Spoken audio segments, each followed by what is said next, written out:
여러분 오늘 말씀 여러분 사무엘하 18장을 보면 이제 다윗의 군대와 이제 압살롬의 군대가 전면전을 여러분 이제 하게 되는데요. 여러분 다윗이 이제 그 자기 군사들을 세 개의 부대로 나누어서 그 사령관들로 요압 그리고 아비새 그리고 이때라는 이 세 사람에게 맡깁니다. 그러면서 다윗도 이번 전쟁에 자신도 직접 참여하겠다고 이렇게 모든 백성들에게 선언을 합니다. 왜냐하면 이번 전쟁이 이스라엘의 사활이 걸린 매우 중요한 전쟁이기 때문에 그렇습니다. 그런데 온 백성은요 다윗이 전쟁에 함께하면 안 된다고 만류를 합니다. 왜냐하면 이 전쟁은 왕을 죽이는 것이 목적이기 때문에 그렇습니다. 결국 다윗과 압살롬 둘 중에 한 사람이 죽으면 끝나는 전쟁이기 때문에 그래요. 그래서 여러분 다윗의 신하들은 다윗 왕이 우리 10,000명보다 더 중요하다고 이렇게 말을 하면서 자기들이 다 죽더라도 다윗 왕만큼은 살아야 이스라엘을 지킬 수 있다고 이렇게 말을 합니다. 그리고 결국 다윗도 그런 신하들의 말을 따르기로 하는데요. 그래서 여러분 다윗이 그 자기 신하들에게 부하들에게 전쟁에 나가는 부하들에게 간곡히 어떤 한 가지를 부청합니다. 그 자기를 생각해서라도 그 압살롬을 비록 압살롬이 반역을 했지만 그를 너그러이 대해달라고 하면서 압살롬을 죽이지 말라는 거예요. 자 그런데 그리고 이제 여러분 다윗의 군대와 압살롬의 군대가 여러분 우리 에브라임 숲속 여러분 개역 개정에서는 에브라임 숲풀 속에서 싸웠다고 이렇게 말씀을 하는데요. 여러분 여기서 우리가 먼저 알아야 될 것이 뭐냐면 성경학자들은 다윗의 군대와 압살롬의 군대 숫자 중에서 누가 더 많았냐고 말하냐면 압살롬의 군대 숫자가 더 많았다고 성경학자들은 여러분 말을 합니다. 한마디로 여러분들 지금 다윗의 군대가 그 환경적으로 보면 불리한 조건 가운데 있는 거예요. 그런데 이 싸움에서 여러분 오늘 말씀을 보면 누가 이깁니까? 다윗의 군대가 압살롬의 군대를 이겨요. 그래서 여러분 그 압살롬의 군대가 죽은 사람만 20,000명이 됐다고 하고요. 그러면서 성경은 이렇게 말씀합니다. 8절 말씀 제가 세 번역으로 읽어드리죠. 싸움이 온 땅 사방으로 번져나가자 그날 숲속에서 목숨을 잃은 군인이 칼에 찔려서 죽은 군인보다 더 많았다. 여러분 이게 무슨 말씀일까요? 전쟁에서 여러분들 당연히 군사가 죽으면 칼로 죽은 사람들이 더 많아야 되는데 오늘 성경은 뭐라고 말하냐면요. 그 압살롬의 군대가 다윗의 군대에게 졌는데 칼에 찔려서 죽은 사람보다 숲속에서 숲풀에서 목숨을 잃은 군인이 많았다. 여러분 이것은 무슨 말이냐면요. 그 사람이 여러분 어떻게 숲속에서 숲풀에서 죽을 수 있을까요? 성경학자들은 이렇게 여러분 해석을 합니다. 사람들이 한꺼번에 밀리다 보면 한 사람이 걸려서 넘어지고 또 그 위에 사람들이 또 넘어져서 나중에는 엄청나게 많은 사람들이 깔려서 죽게 되는 일들이 있잖아요. 간혹 예를 들면 축구장이나 극장 같은 데서 화재가 나서 한꺼번에 사람들이 도망을 치다가 한 사람이 넘어지게 되면 뒤따르던 사람들이 자꾸 넘어져서 나중에는 여러분들 아주 많은 사람들이 깔려 죽는 일을 저희들이 뉴스에서 들을 때가 있습니다. 여러분 오늘 말씀에서 그런 비슷한 일이 생겼다라는 거예요. 압살롬의 군사들이 여러분 다윗의 군대와 싸우려고 하는데 막상 전쟁을 하는데 다윗의 군사들을 이길 수가 없어서 한꺼번에 도망을 치게 된 거고요. 그러면서 그 압살롬의 군대들이 넘어지게 되면서 결국에 많은 사람들이 깔려 죽은 거예요. 여러분 어떻게 자 여러분 성경을 볼 때 우리가 인간적인 생각으로 이해가 안 될 때 여러분 그 부분에 거기에 주님의 메시지가 있습니다.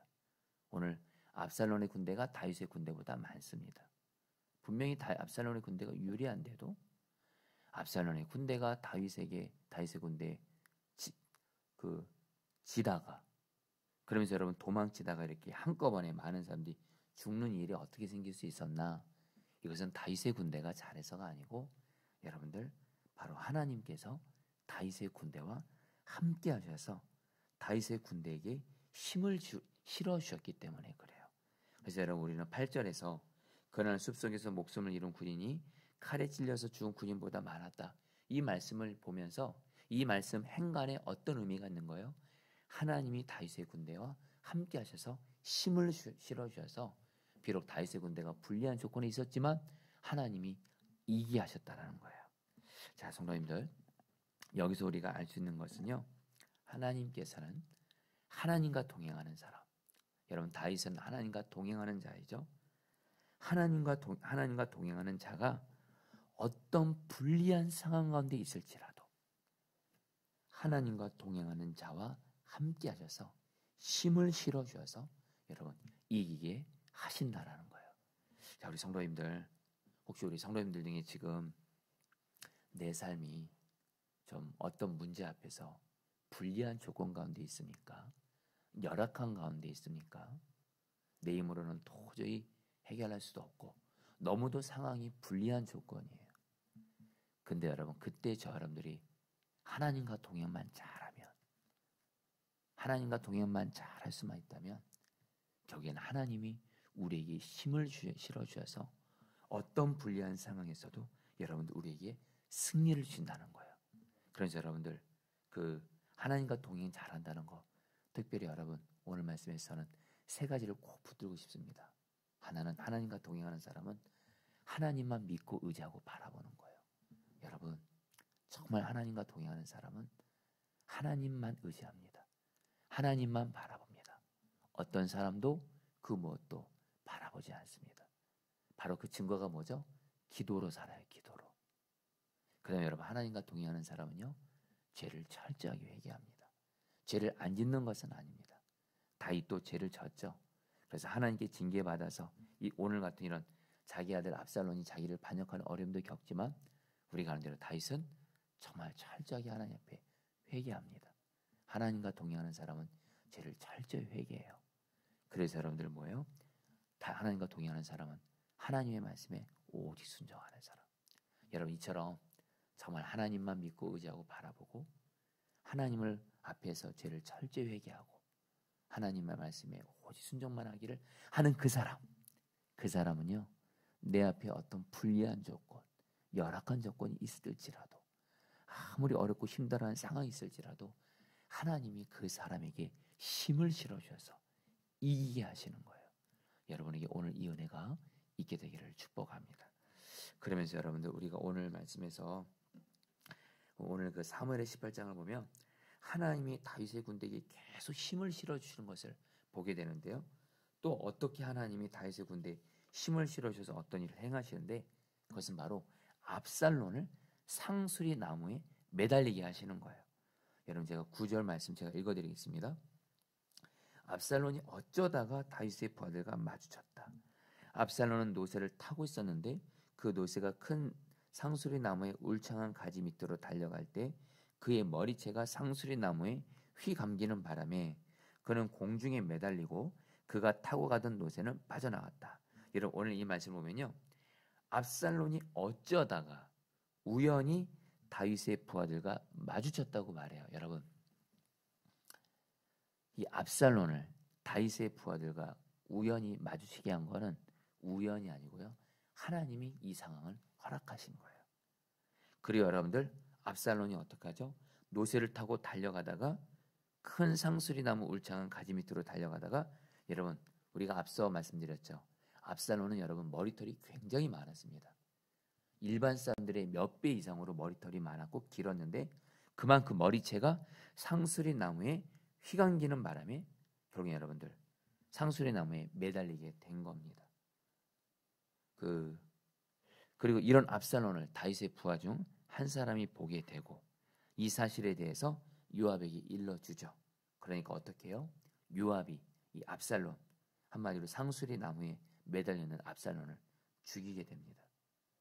그래서 여러분들 오늘 전쟁은 여러분들 실질적으로 다윗의 군대가 승리하게 되는데 여러분 여기서 우리가 하나님이요, 오늘 이 압살론의 군대와 다윗의 군대의 싸움에서 하나님이 계속 다윗의 군대와 함께 하시면서 일을 행하신다고 했죠. 근데 특별히 우리가 좀 주목할 부분이 압살론이 어떻게 죽었는지를 좀 볼 필요가 있습니다. 여러분, 압살론이 칼에 찔려서 군인들과 전쟁 싸우다가 칼에 찔려서 죽은 것이 아니라 그의 머리털이 상수리 나무에 걸렸다. 성경은 이것을 유독 여러분들 강조해서 말씀합니다. 여러분, 압살론에게 자기 머리털이 무엇을 의미하죠? 바로 여러분들 앞에 있는 사무엘의 말씀을 보면 압살론이 가장 자랑거리를 여기는 것이 있습니다. 바로 자기의 머리털이에요. 자기의 많고 긴 머리털을 가장 자랑스럽게 여기고 가장 자랑했는데 경외 여러분들 오늘 말씀에서 자기가 가장 자랑으로 여기는 머리털로 말미암아 경외 여러분 죽임을 당하게 됩니다. 여러분 이게 굉장히 오늘 저 여러분들에게 주님이 주시는 중요한 메시지가 있습니다. 또한 성경 전체를 통해서 우리에게 주시는 메시지가 있습니다. 자, 성도님들 어떤 일이 있어도 내게 있는 것을 절대로 자랑하지 마십시오. 내게 있는 것을 자랑거리로 여기면서 그것을 자랑하게 되잖아요. 그것으로 인해서 그것이 바로 교만이거든요. 하나님은 교만한 자를 하나님의 백성이라 할지라도 대적하십니다. 결코요, 저와 여러분들은 내가 어떤 것을 자랑거리로 여기며 그것을 자랑해요. 그래서 하나님 앞에서 교만한 모습으로 서게 되면 내게 있는 자랑거리로 말미암아 올무에 걸리게 되고 어려움을 겪게 된다는 거예요. 저와 여러분들은 오직 자랑할 건 딱 하나밖에 없습니다. 오직 주님이십니다. 주님만을 자랑하셔야 된다는 거예요. 설령 주님이 나에게 어떤 은혜를 주시고 어떤 축복을 주셨다 할지라도 그 은혜와 축복 그 자체를 자랑하면서 나를 자랑하면 절대 안 됩니다. 오직 그 은혜와 축복을 주신 주님을 자랑하고 주님이 나를 통해서 일하실 때 나를 자랑하는 것이 아니라 주님이 나를 통해서 일하신 것을 자랑해야지. 여러분, 나를 자랑하는 순간 여러분 거기서 아마 성도님들 경험해 보셨을 거예요. 주님이 내게 어떤 은혜와 축복을 주셨어요. 그러면서 나를 자랑해요. 어려움 겪은 적 있으셨을 거예요. 저도 그렇습니다. 또한 주님이 나를 통해서 일하셨는데 나는 도구로 쓰임 받았을 뿐인데 도구인 나를 자랑해요. 주님보다는. 여러분 그러면 주님은 정말 여러분 그런 우리를 보시고 안타까워하신다는 거예요. 오직 여러분들 뭐예요? 주님만을 자랑하시라는 거예요. 주님이 내게 주신 은혜와 축복이 있으면 그 은혜와 축복을 주신 주님을 자랑하고요. 주님이 나를 통해서 일하셨어요. 나를 통해서 일하신 주님을 자랑하시라는 거예요. 최근에 우리 선한 목자에게 주신 목사님들과 이렇게 모임을 가졌습니다.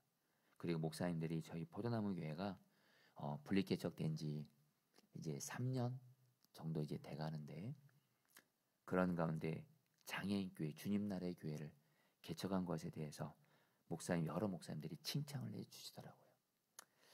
여러분 그때 제 마음에 좀 유혹이 있었습니다. 정말 우리 포도나무 교회가 정말 이렇게 정말 장애인 교회 주님 나라의 교회 개척했다. 이것을 여러 목사님들의 얘기를 칭찬을 들으면서 자랑하고 싶은 마음이 저도 이렇게 들더라고요. 근데 그때 주님 바라봤습니다. 그래서 주님이 제 입술에서 이렇게 고백하게 하시더라고요. 정말 주님이 하신 겁니다. 이거는 저희 교회가 한 것이 아니고 정말 주님이 은혜를 주셔서 주님이 저희 교회를 통해서 주님이 하신 겁니다. 이렇게 하면서 여러분들 이렇게 주님을 이렇게 고백하게 하시더라고요. 그래서 여러분들 시험에 넘어지는 순간 넘어지지 않도록 주님이 붙들어 주셨습니다. 자, 성도님들 다시 한번 오늘 말씀을 통해서 압살론은 자기가 가장 자랑거리를 여겼던 머리털로 인해서 죽임을 당합니다. 저와 여러분들 평생 이 진리를 기억하십시오. 나는 내게 있는 그 무엇도 어떤 것도 자랑하지 말고 오직 주님만 자랑하게 하옵소서. 이게 바로 겸손한 사람이고 하나님은 그 사람을 통해서 마음껏 일하시고 역사하시고 은혜와 축복을 주실 거예요. 자, 여러분들 이제 마지막으로 오늘 말씀에서 결국 여러분 다윗의 군대와 압살론의 군대의 전쟁은 다윗의 군대가 승리하는 것으로 끝나게 되는데 여러분 전쟁이 끝나게 되면 여러분들 당연히 승리한 사람들은 그 왕에게 전쟁에서 승리한 소식을 여러분 전하게 되죠. 그래서 오늘 말씀 보면 제사장 사독의 아들인 아히마아스가 전쟁에서 승리한 소식을 다윗 왕에게 빨리 전하고 싶었어요. 여러분, 이 아히마아스는요 다윗에게 충신이었습니다. 다윗을 진실함으로 사랑하고 다윗에게 진실함으로 충성을 다했던 신하였는데, 다윗이 이번에 여러분 압살롬의 반역을 해서 다윗이 얼마나 고생했는지를 알기 때문에 빨리 이 전쟁에서 승리한 소식을 다윗에게 알려주고 싶었어요. 그래서 요압에게 간곡히 부탁합니다. 내가 이 다윗 왕에게 이 전쟁에 승리한 소식을 내가 전할 수 있게 해달라고. 근데 여러분들 오늘 말씀 보면요, 요압이 말립니다. 아히마아스를. 왜냐하면 요압은 알았어요. 비록 전쟁에서 승리한 것은 기쁜 소식이지만 압살롬이 죽은 것 때문에 다윗이 슬퍼할 것을 알았어요. 그래서 요압이 오늘 말고 다른 날에 승리한 소식을 너는 전해라. 오늘 승리한 소식 전하면 너 환영 못 받는다. 근데 여러분, 이 아히마아스는 여러분 포기하지 않아요. 그러나 요압이요 다른 구스 사람, 에티오피아 사람에게 여러분 전쟁에 승리한 소식을 다윗 왕에게 여러분 전하라고 하죠. 그리고 나서 여러분 구스 이 사람이 떠났는데 아히마아스가 또다시 요압을 찾아서 자기가 전쟁에 승리한 소식을 빨리 다윗 왕에게 전할 수 있게 해달라고 계속 요청하니까 요압이 어쩔 수 없이 허락해 줍니다. 그래서 여러분 이 아히마아스가 아마 달리기가 굉장히 빨랐나 봐요. 자기보다 먼저 앞서간 에티오피아 그 구스 이 사람보다 먼저 다윗 왕에게 도착해서 다윗 왕에게 승전 소식을 알려드립니다. 다윗 왕이요, 정말 우리나라 다윗의 군대가 이겼습니다. 근데 여러분 다윗이요 이 승리한 소식을 듣고 기뻐하기보다는 곧바로 뭐부터 물어봐요? 내 아들 압살롬이 어떻게 됐냐? 압살롬은 평안하냐? 이렇게 물어요. 순간 이때 아히마아스가 눈치를 챕니다. 왜 요압이 자기를 말렸는지 그 이유를 눈치채면서 다윗에게 전쟁에서 승리한 소식은 전하지만 압살롬이 죽었다는 것에 대해서 자기는 모른다고 말을 합니다. 그리고 나서 곧바로 에티오피아 사람 그 전령이죠 다윗에게 도착해서 여러분들 다윗에게 전쟁에서 승리한 것과 함께 또 다시 물어봐요. 압살롬은 어떻게 됐냐? 압살롬이 죽었다고 이 에티오피아 사람이 말하니까 33절 말씀입니다. 오늘 이 말씀 마지막으로 붙들고 저 여러분들이 기도하도록 할 텐데요. 제가 읽어드리죠. 왕은 이 말을 듣고 마음이 찢어질 듯이 아파서 성문 위에 다락방으로 올라가서 울었다. 그는 올라갈 때 내 아들 압살롬아, 내 아들 압살롬아, 너 대신에 차라리 내가 죽을 것을 압살롬아, 내 아들아 하고 울부짖었다. 자, 성도님들 보시죠. 다윗이 여러분들 자기 아들 압살롬이 죽어서 너무도 마음 아파하면서 울부짖습니다. 그리고서 오늘 말씀은 끝나게 되는데요. 자, 성도님들, 이 다윗의 이 모습에 대해서 여러분 하나님이 우리에게 주신 메시지가 있습니다. 여러분, 먼저 다윗이 자기 아들 압살롬이 죽은 것에서 이렇게 안타까워 슬퍼하는 것은 지극히 정상적인 겁니다. 이것은 충분히 이해할 만합니다. 그래서 여러분, 다윗이 자기 아들 압살롬이 죽은 것에 대해서 마음 아파서 울부짖은 것 자체 여러분 우리는 여러분들 이해합니다. 충분히 그럴 수 있습니다. 그러나 성경은 말입니다. 다윗의 이런 모습에 대해서 여러분들 옳은 모습이 아니라고 성경은 말씀합니다. 여러분 왜요? 여러분 압살롬은 어떤 사람이죠?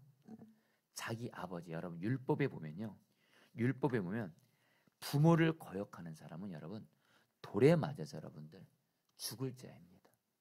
압살롬은 그렇게 큰 죄를 지은 거예요. 그래요 여러분들, 또 압살롬은 어떤 사람이에요? 하나님은 다윗을 통해서 이스라엘을 하나님의 나라로 세우고자 했는데 압살롬이 이것을 여러분들 뒤집어 엎은 사람이에요. 한마디로 하나님 보시기에는 압살롬은 여러분들 심판을 받아서 죽을 자였습니다. 오늘 말씀에서 그 근거가 두 가지가 나옵니다. 먼저 여러분 오늘 말씀에 보면 압살롬이 상수리 나무에 달려 죽었다고 그래요. 여러분. 달렸다 그래요. 여러분 나무에 달렸다. 혹시 생각나는 말씀 없습니까? 신명기 21장 23절에 나무에 달린 자는 하나님께 저주를 받았다 그래요. 여러분 압살롬이 상수리 나무에 매달렸다는 것 자체가 뭐예요? 하나님 앞에 너무도 큰 죄악을 져서 심판받은 자라는 의미입니다. 그리고 또 하나 오늘 말씀 보면 여러분 압살롬이 죽을 때 보통 여러분 왕족은 죽을 때 왕가의 묘에 장사되는 것이 정상적이지만 오늘 말씀에서 압살론은 어떻게 죽어요? 숲속의 깊은 구덩이에 집어 던져진 다음에 거기에 돌무더기를 쌓아요. 여러분, 돌무더기를 쌓았다는 것은 그 사람은 하나님 앞에서 큰 반역자나 불순종한 자한테 이런 일을 행합니다. 대표적인 예가 여러분 여호수아 시대 때 아간이 여러분들 죽고 나서 돌무더기를 쌓게 되죠. 한마디로 여러분들, 다윗이 아들 압살론이 죽은 것에 대해서 슬퍼하는 것은 너무 안타까워. 그건 정상적인 거지만 하나님 앞에서는 다윗이 계속 자기 감정이 이렇게 슬퍼하면서 있는 것은 하나님의 뜻이 아니라는 거예요. 자, 성도님들, 이제 말씀을 이제 좀 풀어드리고 같이 기도하겠습니다. 저와 여러분들도 살아가다 보면 내 감정이 치우칠 때가 있습니다. 내가 이렇게 느끼는 감정 지극히 정상적이에요. 어떤 일로 인해서 슬퍼하고 괴로워하고 아파하고. 근데 여러분들 꼭 기억하십시오. 나의 감정과 하나님의 뜻이 충돌할 때가 있습니다. 나의 마음과 하나님의 마음이 충돌할 때가 있습니다. 그때 여러분들이 나의 마음이 이끄는 대로, 감정이 이끄는 대로 계속 가게 되면 계속 더 힘들어집니다. 그럴 때 저 여러분들은 나는 죽고 예수 사는 십자가 복음을 굳게 붙들고 내 감정에 붙들리는 나는 죽었고 예수님의 생명으로 사는 자가 되었다는 십자가 복음을 믿음으로 붙들고 성령의 충만함을 가면서 내 감정이 이끄는 대로가 아닌 하나님의 마음과 하나님의 뜻대로 이끄는 대로 여러분 가야 된다는 거예요. 실제로 이제 내일 말씀인데요. 하나님이 다윗에게 그렇게 행하세요. 여러분들 간절하게 나눕니다. 혹시 성도님에게 지금 내 감정, 내 슬픔 이거에 혹시 휩싸인 분들이 있습니까? 여러분들 꼭 주님의 뜻과 마음을 따라서 가게 되기를 축복합니다. 여러분 같이 함께 오늘 말씀 붙들고 여러분이 기도하도록 하겠습니다. 8절 말씀입니다. 싸움이 온 땅 사방으로 번져나가자 그날 숲속에서 목숨을 잃은 군인이 칼에 찔려서 죽은 군인보다 더 많았다. 여러분 이 말씀 붙들고 여러분이 기도하도록 하겠습니다. 하나님, 내가 정말 하나님은 하나님과 동행하는 자를 어떤 불리한 상황에서도 힘을 실어주셔서 승리하게 하십니다. 주여, 이 시간 내 앞에 어떤 불리한 상황이 있고 어떤 열악한 상황이 있고 아무리 어렵고 힘든 문제가 있다 할지라도 하나님과 동행만 잘하게 하소서. 하나님만 바라보며 기도로 살게 하시고 하나님 앞에서 죄를 철저히 회개하며 하나님 말씀에 오직 순종함으로 말미암아 하나님이 나에게 힘을 실어주셔서 내게는 어떤 불리한 상황도 이기게 하여 주시옵소서. 우리 주 한번 부르시고 기도하시겠습니다. 주여, 주님 기도합니다. 오 주님, 주님 기도합니다. 역사하소서. 다스려 주소서. 은혜 베풀어 주소서. 하나님, 지금 내게 어떤 불리한 상황이 있고 아무리 어려운 상황이 있다 할지라도 오직 주님만을 바라보게 하소서. 오직 주님만을 바라보며 기도하게 하소서. 오직 주님만을 바라보며 기도하게 하시고 오직 주님만을 바라보며 회개하게 하시고 오직 주님만을 바라보며 주님의 말씀에 순종함으로 하나님과 동행하는 자에게 힘을 실어주는 은혜를 허락하여 주옵소서. 하나님, 그래서 어떤 상황에서 승리하게 하여 주옵소서. 승리하게 하여 주옵소서. 승리하게 하여 주시옵소서. 오 주여, 다스려 주시옵소서. 주님 감사합니다. 여러분 9절 말씀 붙들고 기도하겠습니다. 압살론은 노새를 타고 있었는데 그 노새가 큰 상수리 나무의 울창한 가지 밑으로 달려갈 때에 그의 머리채가 상수리 나무에 휘감기는 바람에 그는 공중에 매달리고 그가 타고 가던 노새는 빠져나갔다. 자, 여러분 이 시간 이 말씀 붙들고 여러분 두 가지 기도하겠습니다. 혹시 우리 중에 하나님이 내게 주신 은혜와 축복으로 인해서 나를 자랑한 분 혹시 계십니까? 주님이 나를 통해서 일하신 건데 혹시 나를 자랑한 사람이 있었다면 하나님, 내가 나를 자랑한 자를 회개합니다. 용서하여 주시고 나는 오직 나에게 은혜와 축복을 주신 주님, 나를 통해서 일하신 주님, 오직 주님만을 평생 자랑하는 겸손한 자가 되어지게 하여 주시옵소서. 주님은 교만한 자를 대적하시지만 겸손한 자에게는 은혜를 주시기 때문입니다. 함께 주 한번 부르시고 기도하시겠습니다. 주여, 주님 기도합니다. 오 주님, 오직 주님만을 자랑하게 하소서. 절대로 나를 자랑하는 어리석은 짓 하지 말게 하여 주옵소서. 정말 주님이 내게 어떤 은혜와 축복을 주어도 그 은혜와 축복을 주신 주님을 자랑하게 하시고 오 주님, 주님이 나를 통해서 일하실 때에도 오직 나를 통해서 일하신 주님만을 자랑하게 하소서. 결코 나를 자랑하는 어리석은 짓 하지 않도록 항상 주님 바라보며 겸손하게 끼어있게 하소서. 절대로 교만하지 말게 하시고 오직 주님 앞에서 하나님 철저히 하나님 겸손한 하나님 내가 될 수 있도록 은혜를 베풀어 주시옵소서. 역사하여 주옵소서. 주님 붙들어 주시옵소서. 오 주님, 주님 앞에서 겸손한 자가 되어 주님 앞에 은혜를 받는 자 되어지게 하여 주시옵소서. 주님 다스려 주시옵소서. 마지막으로 33절 말씀 붙들고 기도하겠습니다. 그는 올라갈 때 내 아들 압살롬아, 내 아들 압살롬아, 너 대신에 차라리 내가 죽을 것을 압살롬아 내 아들아 내 아들아 하고 울부짖었다. 우리 시간에 기도하도록 하겠습니다. 혹시 우리 성도님들 중에 지금 내 마음에 어떤 슬픈 감정, 어떤 내 감정에만 이끌려서 감정이 이끌려가는 대로 그런 분들이 있다면 이 시간 주님 기도합니다. 감정이 있어서도 십자가에서 나는 죽었습니다. 오직 예수님의 생명으로 주님의 마음과 주님의 뜻을 따라서 하나님 생각하고 하나님 마음으로 나아가는 자가 되어지게 하여 주옵소서. 내 감정이 아닌 주님의 마음으로 주님의 뜻을 따라 사는 자 되어지게 하여 주옵소서. 우리 마지막으로 주여 한번 부르셔 기도하시겠습니다. 주여